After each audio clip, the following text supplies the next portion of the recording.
Um estudo recente tem trazido muita polêmica associando gatos com desenvolvimento de esquizofrenia. Esse estudo realizou uma meta-análise, ou seja, uma análise de outros artigos, não foi ele que fez o experimento, tentando ver se existe uma correlação de ter gatos com desenvolvimento de esquizofrenia e outras desordens psiquiátricas.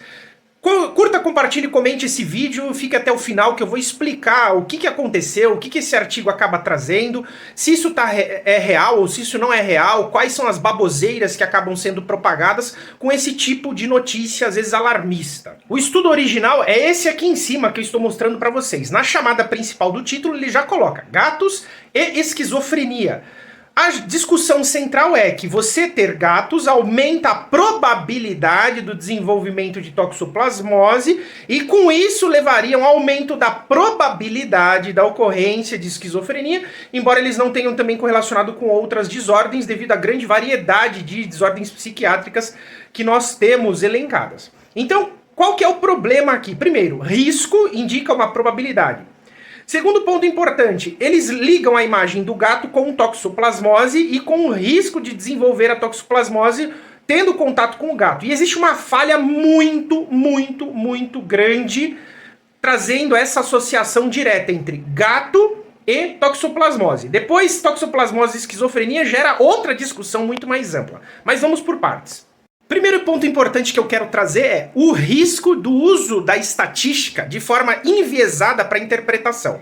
Isso pode existir em vários momentos. O gráfico aqui em cima não tem nada a ver com a toxoplasmose, mas deixa muito claro que a estatística ela pode ser utilizada para que você argumente coisas que às vezes não tem nenhum sentido. Exemplo, esse gráfico ele mostra consumo de leite com base ao número de pessoas que receberam o prêmio Nobel por país. O que ele conclui no final? Que conforme maior o consumo de leite, ou inicialmente o outro trabalho era chocolate, maior a probabilidade de ter alguém com o prêmio Nobel dentro daquele país. Ou seja, se você tomar muito leite ou comer mais chocolate nessa população, a probabilidade de ter prêmio Nobel é maior. Ou seja, o que significa isso? Significa que é uma grande de uma baboseira sem sentido que ele tentou associar com ingestão de flavonoides e ganhar prêmio Nobel. Ou seja, se você tomar leite todo dia, quer dizer que você vai sair escrevendo teses maravilhosas. Óbvio que não. Então esse é um exemplo do uso da estatística para inferir coisas que não tem nenhum sentido e que você consegue inclusive publicar em revistas científicas renomadas. Agora vamos entender o ciclo do toxoplasma para a gente entender se existe de fato essa correlação de que ter gato você vai ter toxoplasmose. Inclusive você já vai encontrar com uma certa frequência até algumas pessoas, médicos inclusive, que eu já vi, falando que se você está gestante você tem que tirar o gato da sua casa ou mandar ele embora. Que é no mínimo uma ignorância sem fim falar uma coisa dessa. E vou explicar o motivo. Bom, o gato pode ter o toxoplasma? Sim. Humano pode desenvolver toxoplasmose? Sim, mas ter gato significa que vai desenvolver toxoplasmose? Óbvio que não. Primeira questão importante, o gato ele vai adquirir a toxoplasmose muitas vezes por meio de caça. Ele caça um passarinho que tem o toxoplasma, caça um roedor que tem o toxoplasma e ele adquire o toxoplasma. Depois que ele adquiriu esse toxoplasma, ele pode eliminar esses oocistos por um período de 1 a 3 semanas. Ou seja, nesse período existe o risco de você se infectar. Como você vai se infectar com esse oocisto que ele está eliminando? Se você ingerir esse oocisto que foi eliminado pelas fezes. Aí entra uma coisa importantíssima que tem que enfatizar. Então, se o seu gato fica dentro da sua casa, não tem acesso à rua, o que é esperado de uma pessoa que tem posse responsável sobre um gato, se o seu animal faz as necessidades na caixinha de areia e você é uma pessoa que preza pela higiene sua e da sua casa, e você limpa a caixinha mais de uma vez ao dia, usa a pazinha, joga fora, troca a areia, e se você é uma pessoa que é higiênica, que você sabe que tem que lavar as mãos depois que você mexe próximo de fezes, que você manipula, qualquer coisa durante o dia que você deve lavar as mãos, qual é a probabilidade de você ingerir um oocisto em 1 a 3 semanas de um gato que não teve como se infectar ou não teve como se contaminar? Então isso é uma probabilidade baixíssima. Então o hábito do humano influencia diretamente a probabilidade de ocorrência de toxoplasmose em felino.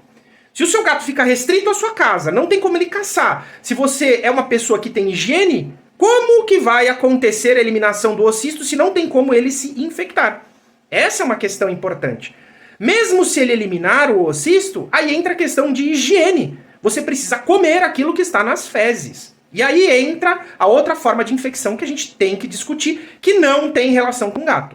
Então, se você ingere uma carne mal passada que tenha o oocisto, por exemplo, carne de suíno, carne de ovino, carne de ave, existem outras possibilidades, você tem o risco de desenvolver a toxoplasmose comendo a carne mal passada com o oocisto dentro. Outra probabilidade, você ingeriu uma água que dentro dessa água tenha o oocisto que foi eliminado por algum animal.